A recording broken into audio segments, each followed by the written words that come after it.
Hello everyone, Elle from Vegan FTA here, coming at you with some of the news stories over on veganfta.com. The links will be available down below of everything we cover, and don't forget to sign up to our newsletter so you don't miss anything. Our first story is the Congress of Colombia finally bans bullfighting. On the 28th of May 2024, after the Senate had already passed it, the Congress of Colombia passed a law banning bullfighting throughout the country. All that remains is for the text that was approved in the House to be reconciled with one that had been approved in the Senate, and then get the president's sanction. But it is expected that both procedures will progress smoothly, since it is known that President Gustavo Petro is against bullfighting. Therefore, the ban on bullfighting is expected to come into force in 2027. It is a shame that we have to wait till 2027 for this to come to place, but as we know, when it comes to laws, these things can run quite slowly. And to know that this will probably be the case, that it is indeed passed, means no more bullfighting in Colombia.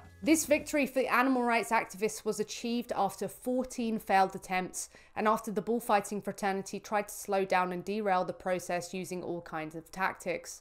The bill eventually passed with 93 votes in favour and 2 against. This shows the power of being persistent. After 14 failed attempts, the 15th one seems to have worked. We have to keep strong with what our needs are, and what our needs are is that the animals' interests are actually considered. The law not only prohibits typical Spanish-style bullfights on foot, but also bullfighting on horseback and ones with young bovids. However, it does not ban coleo, which is a type of Latin American rodeo that does not qualify as bullfighting and does not involve the death of animals, although it causes a lot of suffering, and animal rights groups have said they are now going to campaign to try and ban it as well. The new law gives the government 3 years to give economic alternatives to people who work in bullfighting, and establishes that bull rings are also transformed into stages for cultural and sporting events. President Gustavo Petro commented on X, "Congratulations to those who have finally managed to make death not a spectacle.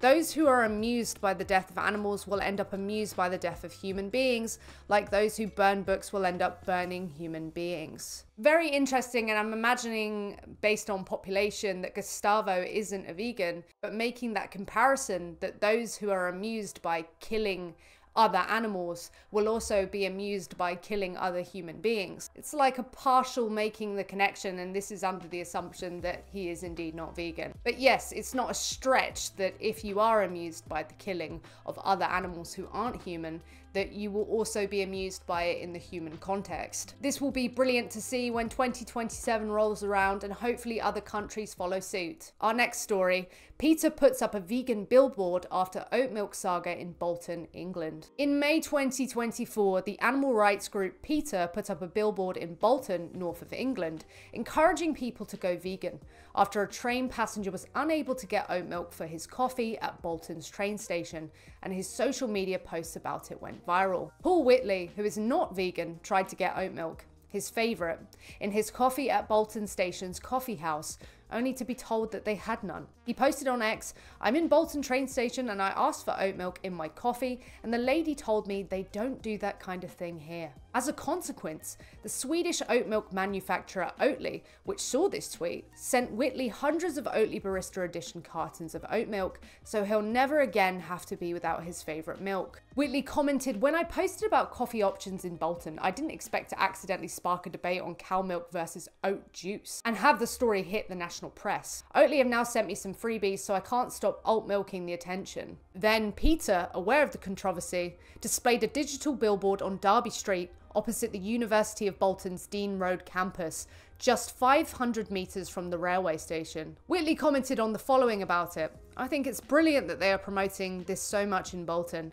and I'm sure there's lots of people in Bolton who enjoy an oat milk and would like the opportunity to get it in their train station. So hopefully it might encourage WH Smith to stock more than dairy milk, maybe offer an alternative." Veganism aside for a moment, it's kind of weird that these dairy milk alternatives aren't actually available when so many people are lactose intolerant. It's kind of weird. It's like we're not baby cows. But with a growing population of vegans, it's just strange to not have it available. So many shops now are really good for this. Some unfortunately engage in an upcharge for this alternative, but there are many places who are really on point with this. Hopefully in future, these alternative milks will be the standard milk once people realize how horrific dairy is. And as the PETA billboard says, because you consume dairy, calves die.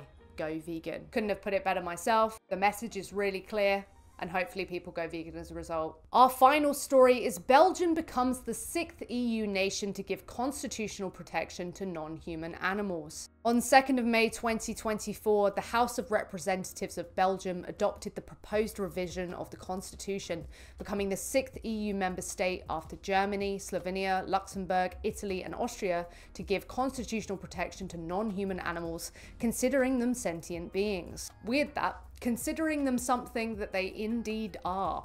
Article 7A of the Constitution now reads as follows: in the exercise of their respective powers, the federal states, the communities, and the regions shall ensure the protection and welfare of animals as sentient beings. It really makes you wonder then how in these countries, if they're recognized as sentient beings, the things that happen to them can indeed happen to them. How can they be butchered up for a sandwich when we are recognizing they are indeed sentient beings? And isn't it ridiculous that not all countries are recognizing them as such? This historic vote was achieved with 70 votes in favor, 23 against, and 29 abstentions. This constitutional change marks the 4th major revision of the Constitution in favor of individual rights, following the introduction of universal suffrage, gender equality, and the rights of people with disabilities. The new article enshrines animal welfare as a fundamental value of the Belgian society, will encourage the legislative and executive powers to pass laws aimed at improving animal protection,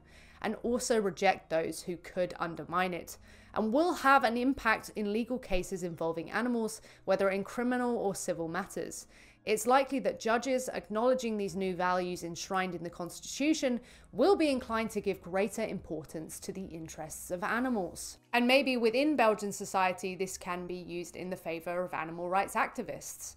If animal rights activists want to take a slaughterhouse to court, recognizing the horrific atrocities that are happening to sentient beings. Today, animal welfare is becoming a constitutional value in its own right, joining other fundamental principles.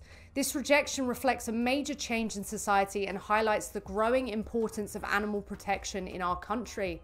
It is this kind of progress that Gaia has been fighting for since it was founded. Actually recognizing animals as the sentient beings that they are is one step forward to actually protecting their interests and their rights. If they're not granted rights in law in the first place, then we're going to have a difficult time actually making sure that they have them. And hopefully this can result in more instances that are in favor of the interests of animals. Thank you so much for watching. Let us know what you thought of these news stories down below. And don't forget to go vegan for the animals, because they are who it means everything to.